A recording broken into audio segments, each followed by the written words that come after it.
రెండవది లక్ష్మీ గణపతి. ధనము, అష్టైశ్వర్యము, శుభఫలములు కలగడానికే ఈ ఆరాధన చేస్తూ ఉంటారు. పళని సుబ్రహ్మణ్యేశ్వర స్వామి గుడి ఎక్కడైతే ఉందో అక్కడే ఈ లక్ష్మీ గణపతి గుడి కూడా ఉంది. పునర్వసు నక్షత్రం వారు ఈ ఆరాధన చేయడం చాలా విశేషం. లేదా పునర్వసి రోజు చవితి తిథి వచ్చి లేదా పునర్వసు రోజు బుధవారం వచ్చి ఉన్నప్పుడు ఈ ఆరాధన చేయడం ఇంకా విశేషం.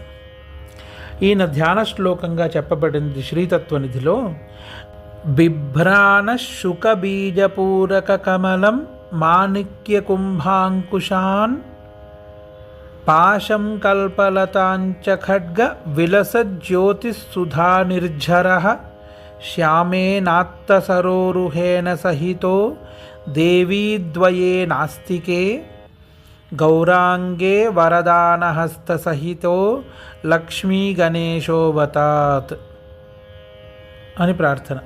బిభ్రాణ అంటే ధరించి ఉన్నాడు. ఏమేమి ధరించి ఉన్నాడు?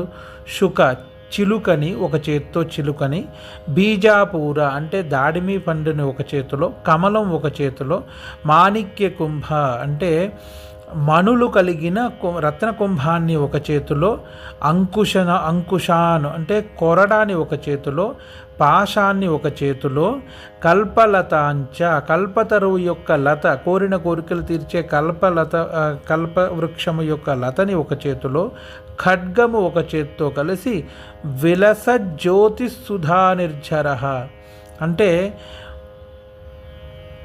అమృతంతో కూడిన పాత్రతో కలిపి కనిపిస్తున్నట్ట. శ్యామేనాత్త సరోరుహేణ సహితో శ్యామేనాత్త సరోరుహేణ సహితో అని అంటారు. అంటే శ్యామవర్ణంతో కూడిన సరోరుహేణ సహితో రెండు ఊరువల మీద దేవీద్వయే నాంతికే రెండు దేవతలతో తెల్లటి అమ్మవార్లు కూర్చుని ఉన్నారట, తెల్లటి రంగుతో. గౌరాంగి అంటే తెల్లటి అమ్మవారు.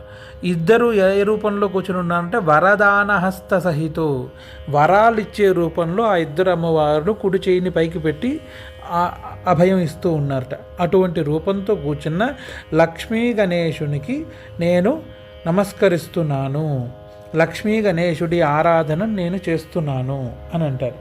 ఈ లక్ష్మీ గణపతి యొక్క ఆరాధన చాలా విశేషంగా మన ఆంధ్ర రాష్ట్రంలోను, రెండు తెలుగు రాష్ట్రాల్లోనూ మరియు తమిళనాట ఇంకా ఎక్కువగా జరుగుతూ ఉంటుంది.